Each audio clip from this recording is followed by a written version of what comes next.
نحمده ونصلي على رسوله الكريم اما بعد فاعوذ بالله من الشيطان الرجيم بسم الله الرحمن الرحيم رب اشرح لي صدري ويسر لي امري واحلل عقدة من لساني يفقهوا قولي۔ اب ہم اپنے ایک دن کا جائزہ لیں گے کہ اس میں ہمیں کیا کیا کرنا ہے۔ تو اب آپ دیکھیے کہ دن کا آغاز کرنا ہے آپ نے صبح کا۔ ایک کتاب ہے چھوٹی سی 1000 سنتیں، اگر آپ کی نظر سے گزری ہو، اردو میں بھی ہے، آپ عربی میں ہے بیسیکلی، اگر ہو سکے تو روزانہ اس کے ایک چھوٹے سے حصے کو پڑھ کے اپنا جائزہ لینا شروع کریں۔ کیا میں یہ کرتی ہوں، کیا میں یہ کرتی ہوں، کیا میں یہ کرتی ہوں؟ کیوں؟ اس لیے کہ لقد کان لکم فی رسول اللہ اسوۃ حسنہ، ہر وہ کام جو رسول اللہ صلی اللہ علیہ وسلم کی سنت کے مطابق کیا جائے گا اچھی نیت کے ساتھ، وہ کیا بن جائے گا؟ عبادت بن جائے گا۔ قل ان کنتم تحبون اللہ فاتبعونی، ریوارڈ کیا ہے؟ یحببکم اللہ، اللہ تم سے محبت کرے گا۔ ہم سب چاہتے ہیں کہ ہم سے کوئی محبت کرے، ہم انسانوں کی محبت کے پیچھے مارے مارے پھر رہے ہوتے ہیں۔ یحببکم اللہ، اس کائنات کا رب جو ہے وہ تم سے محبت کرے گا، اور جس سے وہ محبت کرے اس کی محبت لوگوں کے دلوں میں خود ہی ڈال دی جاتی، پھر کسی کی محبت حاصل کرنا بھی مشکل کام نہیں۔ تو راستہ کہاں سے آتا؟ سنت کا۔ اس لیے ایک جرمن نے ایک کتاب لکھی تھی، اس کا انگریزی ترجمہ بھی ہوا a day with the prophet, a day with the prophet, Muhammad صلی اللہ علیہ وسلم کے ساتھ ایک دن گزاریے۔ تو اپنا دن ان کے دن کے مطابق کرنے کی کوشش کریں۔ ضروری نہیں کہ ہر کام، لیکن جو ایک اوور آل اسکیچ ہے نا دن کا، 3 میں نے آپ کو ٹارگٹ دیا نا، ایک اللہ سے اپنے تعلق کو امپروو کرنا ہے ہم نے، ایک لوگوں کے ساتھ ریلیشن شپ کو اچھا کرنا ہے، اور ایک اپنی سیلف گروتھ کے اوپر توجہ دینی ہے۔ ان 3 چیزوں کو اچیو کرنے کے لیے وہاں سے رول ماڈل سامنے رکھنا ہے، اور دیکھنا ہے کہ ہمارے اندر کون کون سی ہیبٹس وہ ہیں جو آپ کی تھی، یا وہ کام ہم کرتے ہیں جو آپ کرتے تھے یا نہیں، تو اس پر آپ نے ورک کرنا ہے۔ یہ میں نے اوور آل آپ کو ایک ٹارگٹ دے دیا ہے، رائٹ؟ لیکن چند چیدہ چیزوں کا میں ذکر بھی کروں گی۔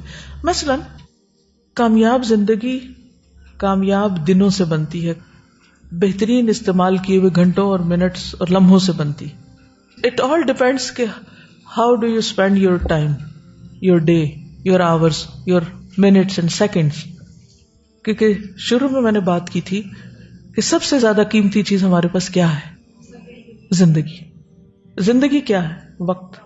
وقت زندگی ہے نا، جتنا بھی ہمیں ملا ہے، ٹوٹل نمبر آف آورس۔ تو اس کی کامیابی کا انحصار کس چیز پر ہے کہ آپ ان آورس کو، ان منٹس کو کس طرح گزارتے ہیں۔ اگر ہم اس کے مختلف حصے کر لیں، اس کا بریک ڈاؤن کر لیں، تو اپنی زندگی کو ایک دن سمجھے، مثلا کہ اپنا ایک دن کیسے گزارتے ہیں۔ کامیاب انسان وہ ہے جس کا آغاز بھی اچھا ہو اور جس کا انجام بھی اچھا ہو۔ تو دن کے آغاز اور انجام پر خاص طور پر نظر رکھیے، کیونکہ جب آپ صحیح ڈائریکشن پر اپنی گاڑی لے چلتے ہیں نا تو انشاءاللہ صحیح منزل تک بھی پہنچ جائیں گے۔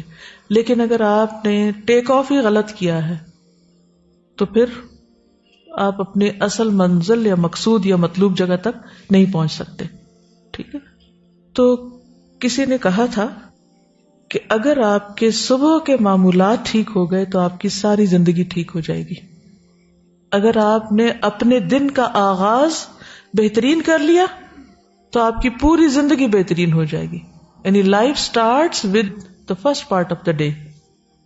اب جس دن ہم پیدا ہو گئے وہ تو ہو گئے، وہ ہماری زندگی کا پہلا دن ہمیں نہیں پتا، وہ تو ایک لاشعوری سی کیفیت میں گزر گیا، کوئی ہمیں بتایا بھی تو فائدہ کچھ نہیں۔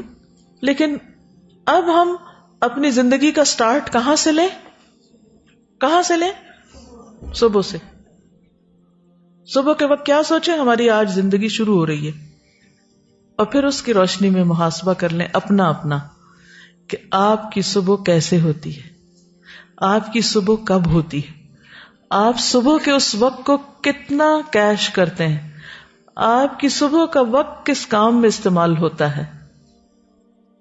زندگی سے آغاز ہوتا ہے یا موت سے آغاز کرتے ہیں؟ پتہ ہے میں موت کس کو کہہ رہی ہوں؟ جی، آغاز کہاں سے ہو رہا ہے؟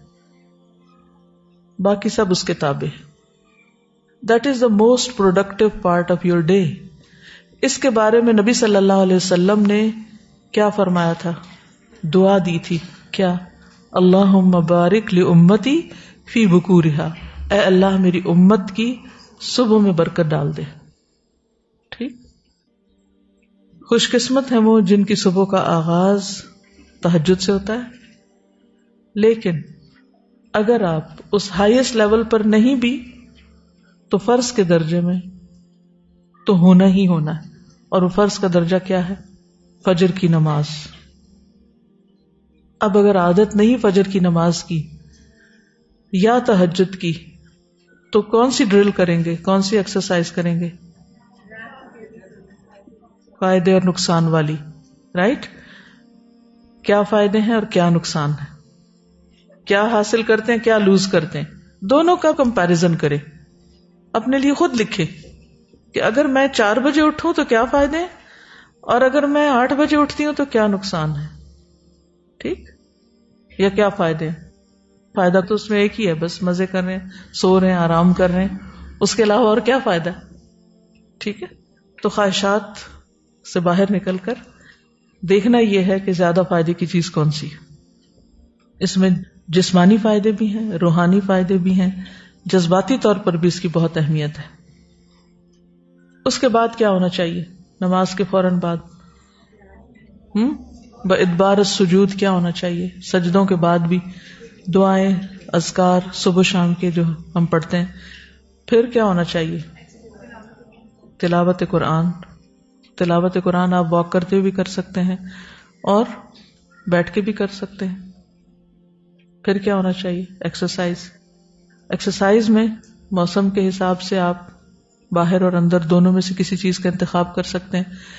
اگر باہر نہیں نکل سکتے، یہ گھر ایسی جگہ ہے کہ باہر ہے ہی کچھ نہیں، ہے ہی اندر، تو پھر آپ کیا انڈور ایکسرسائز کے طریقے جانیے. کوئی بھی چیز مشکل نہیں، امپاسبل نہیں. آپ کو پراپر طریقے سے اسٹریچز کرنا آنے چاہیے. فلور کی ایکسرسائز آنی چاہیے کہ اگر آپ کہتے ہیں میرے پاس کچھ بھی نہیں، کوئی کمرہ خالی نہیں، کچھ نہیں، لیکن جس جائے نماز پہ آپ نے نماز پڑھی ہے اتنی جگہ تو مل جائے گی نا آپ کو. تو اتنی جگہ میں کیا ایکسرسائز ہو سکتی ہیں وہ کرنا جان لیں. پھر 2 چیزوں کو کمبائن بھی کر سکتے ہیں، مثلا اسٹریچز اور صبح شام کی دعائیں، یہ آپ دونوں ایک وقت میں کر سکتے ہیں اگر وقت کم ہے. ٹھیک ہے. اگر ایکسرسائز کا اس وقت نہیں ٹائم کہ آپ کو بچوں کو اسکول بھیجنا ہے یا کچھ اور کام کرنے، تو پھر فوری طور پر آپ ساتھ کیا کر سکتے ہیں؟ آپ کچن میں کام کرتے ہوئے بھی صبح شام کے اذکار کر سکتے ہیں، لیکن آپ نے ان کو چھوڑنا نہیں.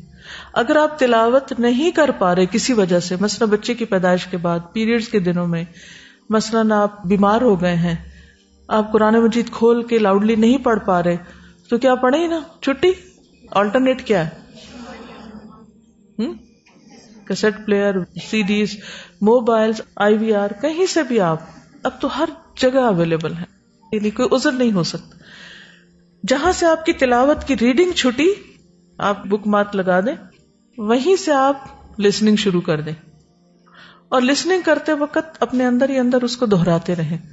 اور ایک چیز جو مجھے بہت فائدہ دیتی ہے لسننگ میں، وہ ہے یہ بالکل سچ کہا جا رہا ہے. میں اپنے آپ کو ہر تھوڑی دیر کے بعد کہتی ہوں یہ بالکل سچی بات ہے، یہ بالکل سچ ہے، یہ بات ایسے ہی ہے، یہ ایسے ہی ہے، یہ ایسا ہونا ہے، یہ ایسے ہوا تھا. یعنی اکارڈنگلی اس کو میں جواب دیتی ہوں تاکہ ایکٹیو لسننگ ہو.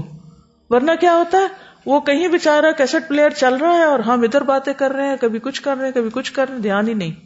تو اس میں توجہ کے لیے باتیں کر رہے ہیں، اس سے اس کے ساتھ انٹریکٹ کریں. یہ آلٹرنیٹ دے رہی ہوں، مین کورس نہیں ہے. ٹھیک ہے کہ آپ اسی پہ انحصار کر لیں.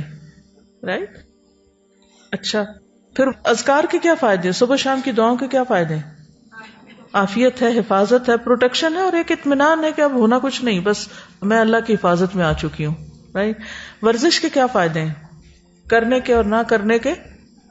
ہر عادت کے ساتھ وہی ڈرل کریں گے. اب آپ ساری ایک دن میں نہیں شروع کر سکتے چیزیں، ایک دن میں ایک کر لیں، اگلے میں اگلے، اگر ہو رہا ہے تو ٹھیک، اس کو تھوڑا اور بہتر بنا لیں. نیکسٹ ڈے کرتے کرتے کرتے یہ سارے ٹارگیٹس لکھ لیں. ان میں پھر آگے اسمال بریکس آتے ہیں ان کی مزید امپروومنٹ کے لیے. مثلا تہجد ہے، نبی صلی اللہ علیہ وسلم جب تہجد کے لیے اٹھتے تھے کیا پڑھتے تھے؟ ان فی خلق السماوات. آپ کو آتی ہے کہ نہیں؟ اگر نہیں آتی تو حفظ کرنا شروع کر دیں، اپنا ٹارگٹ لکھ لیں کہ کن آیات کو حفظ کرنا ہے۔ حفظ کرنے کے باوجود بھی نہیں ہے آپ کو ترتیب یاد رہتی، کوئی پرنٹ کر کے لکھ کے لگا لیں کہ اس وقت آپ دہرا لیں۔ تہجد شروع کرتے ہیں تو دعا استفتاح کیا ہے؟ اللہم لک الحمد۔ اگر دعا یاد ہے تو ٹھیک، نہیں تو اپنا ٹارگٹ لکھ لیں کہ مجھے یہ دعا یاد کرنی، کہ نبی صلی اللہ علیہ وسلم اس سے آغاز کرتے تھے۔ اسی طرح وہ جو 1000 سنتوں والی میں نے بات کی ہے نا، تو اس میں ایک ایک کو چھوٹے چھوٹے پھر ٹارگٹ، یعنی سب ڈویژن ان کی کر لیں اور ان کو اپنے ساتھ کمپیریزن کرتے رہیے، مجھ میں ہے کہ نہیں، ہے کہ نہیں، کیونکہ ان کنتم تحبون اللہ، اللہ کی محبت کا دعویٰ ہے، فاتبعونی، تو پروفٹ کا اتباع کرنا ہوگا۔ تب کیا ملے گا؟ یحببکم اللہ ویغفر لکم ذنوبکم، گناہوں کی معافی بھی ہو جائے گی۔ ٹھیک ہے، تو یہ دو چیز تو ہم چاہتے ہیں کہ اللہ ہم سے محبت کرے اور گناہ معاف ہو جائے۔ سبحانک اللہم وبحمدک، نشہد ان لا الہ الا انت، نستغفرک ونتوب الیک۔